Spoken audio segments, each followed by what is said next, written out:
Shalom. Nossa palavra de hoje, que aprendendo com Neemias, tem a nos ensinar que diante de toda aquela situação que Jerusalém estava vivendo, estava atravessando, o povo de Jerusalém estava também sendo oprimido pelos próprios irmãos. O povo de Jerusalém estava passando fome, estavam vendendo as suas terras, estava pegando dinheiro emprestado para pagar o tributo do rei, estava sendo oprimido por irmãos, próprios irmãos de Jerusalém, do povo, de Israel, sendo oprimido por irmãos que tinham condições melhores. E eles vieram para Neemias e contaram tudo o que estava acontecendo. E no versículo 6, Neemias diz assim: ouvindo eu, pois, o seu clamor, e estas palavras muito me enfadei. E considerei comigo mesmo no meu coração, depois pelejei com os nobres e com os magistrados, e disse-lhe: usura tomais cada um de seu irmão, e ajuntei contra eles um grande ajuntamento. Lógico que Neemias era contra aquela situação. Mesmo naquele opróbrio que Jerusalém estava atravessando, e tinha pessoas que estavam ainda sugando o pouco que aquelas famílias que moravam lá, tinham restado lá, tinham. Gente, se você lê o capítulo 5, observa se isso não acontece nos dias atuais na nossa nação. Observa se não era isso que esses políticos imundos que está aí, a maioria dele, faz com o povo.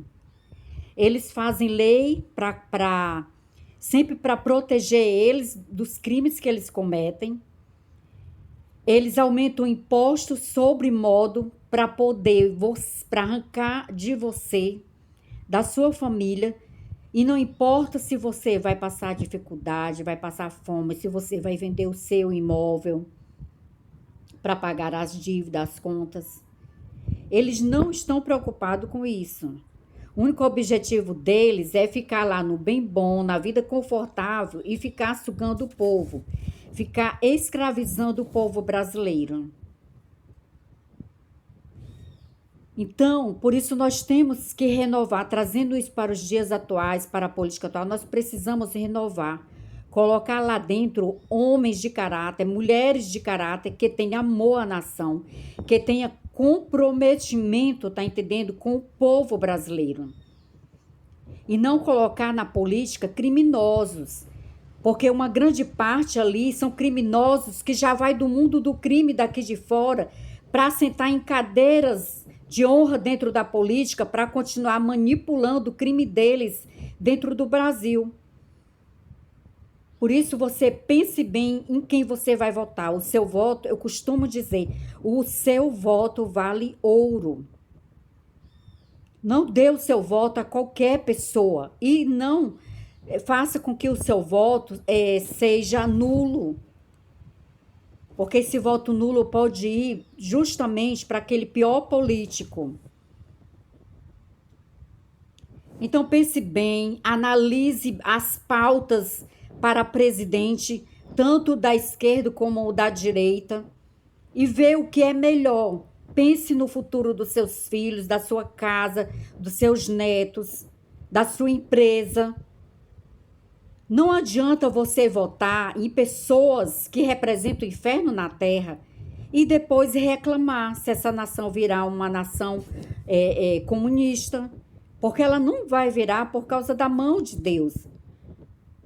Porque, gente, não é nós, por mais que a gente escolha bem, é o Senhor na nossa vida, é o Senhor que bradou na nossa nação, trazendo livramento. E temos que fazer a nossa parte com o coração grato, com mãos levantadas a Deus, agradecendo a Deus todo dia pelo livramento, por tudo de bom que Deus tem feito na nossa nação, através do nosso presidente que está aí atual. Amém? Então, Neemias era para aquele povo como um presidente, como um governador. Deus, tá entendendo? Foi a Neemias que Deus levantou para fazer aquela missão de reconstruir os muros de Jerusalém. E aquele povo encontrou nele autoridade para chegar até ele, contar as mazelas que estavam acontecendo ali internamente com os próprios irmãos, tá entendendo? Defraudando os outros irmãos que tinham menos condições. Conte para Deus tudo o que acontece na sua vida. Conte para Deus tudo o que acontece ao redor de você. Porque Deus vai levantar alguém para te ajudar. Vai levantar um resgatador para a tua casa, para a tua família. Amém? Então, Neemias juntou aquele povo. E ele, no versículo 11, ele disse: restituí-lhes hoje, vos peço, as suas terras, as suas vinhas, os seus olivais e as suas casas, como também o centésimo do dinheiro do trigo, do mosto, do azeite que vos exigis dele. Então disseram: restituí-lo-emos e nada procuraremos deles. Faremos assim como dizes. Então chamei os sacerdotes e os fiz jurar que fariam conforme a esta palavra. Também o meu regaço sacudi e disse: assim sacuda Deus todo homem da sua casa e do seu trabalho, se não cumprir esta palavra, e assim seja sacudido e vazio. E toda a congregação disse amém. E louvaram ao Senhor, e o povo fez conforme a esta palavra.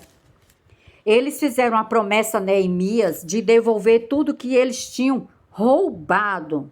De alguma forma, eles defraudaram aquele povo e eles devolveram. E eles cumpriram isso. E Neemias chamou os sacerdotes para que eles prometessem diante do povo, diante dos sacerdotes, na verdade, simbolizando diante de Deus, para que devolvesse aquilo que eles tinham tirado dos próprios irmãos dele. Tem um versículo, eu acho que é em Deuteronômio, onde Deus proíbe de emprestar dinheiro a juro para o próprio irmão. Que o povo de Israel não empreste dinheiro a juro para o próprio irmão. Está escrito lá. Esse versículo, ele é bem explicado sobre esse tema. Então, meus queridos, Neemias, mais uma vez, foi usado por Deus para corrigir uma atitude errada do povo de Israel, daquele povo de Jerusalém naquele momento. E o povo tinha respeito a ele, tinha consideração a ele, porque ele tinha autoridade dada por Deus e autoridade dada pelo rei, né, para Artaxerxes, para poder cumprir aquela missão. E as pessoas acabavam se rendendo a ele, se submetendo a ele, as ações que ele tomava, porque ele estava tendo uma direção de Deus, né? O projeto Deus tinha colocado na mente dele, no coração dele, então ele sabia como conduzir aquele projeto e as pessoas entendiam isso. Até que chegou o momento de Neemias ser levantado como governador de Jerusalém.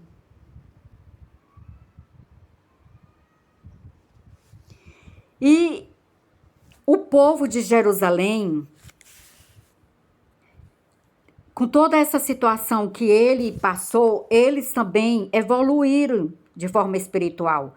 Quando aqueles que se arrependeram e decidiram devolver o que tinha sido defraudado, roubado dos próprios irmãos, isso quer dizer aprendizado, evolução. Isso quer dizer que eles reconheceram que estavam errados e retrocederam no erro dele, se arrependeram, devolveram, tá entendendo? E procuraram seguir um caminho mais reto, não se aproveitando da situação. Quantas pessoas se aproveitam da situação do próximo? Às vezes a pessoa está passando uma dificuldade, coloca uma casa à venda, só aparece gente, se sabe que aquela pessoa está passando dificuldade, só aparece pessoas para se aproveitar, para querer comprar aquele imóvel, aquele bem, com a preço de banana. Não seja uma pessoa assim, que quer sempre se aproveitar do outro, que quer sempre ter lucro em alguma coisa. Não se aproxime das pessoas assim, com esse intento, com esse objetivo. Eu, graças a Deus, eu não tenho isso no meu coração, de me aproximar das pessoas porque estou querendo alguma coisa delas. Eu não tenho isso, graças a Deus. Eu, eu, eu não tenho isso no meu coração, eu não vejo isso no meu coração. Eu gosto das pessoas como elas são, eu gosto de pessoas de caráter, pessoas responsáveis. Eu gosto de pessoas que procurem ter uma vida pautada dentro do que Deus estabelece. Não estou falando de religiosidade. Existem pessoas religiosas, mas são mau caráter, são mal pagadores, são pessoas que não têm responsabilidade, são pessoas que na tua frente te fingem de santo e nas tuas costas te apunhala, ou é falso. Entende? Então, não estou falando nisso, estou falando de pessoas que têm princípio, valores, caráter, que para mim são essas coisas que têm valor. Tá entendendo? Não é importar, tem pessoas, ai, porque tem que ser evangélico, tem isso. Não, não tem nada a ver, viu? Tem gente que não presta em todo lugar, inclusive nesse meio também. Nesse meio é que tem mesmo, viu? Tem um monte arrependido, mas tem um monte que não presta.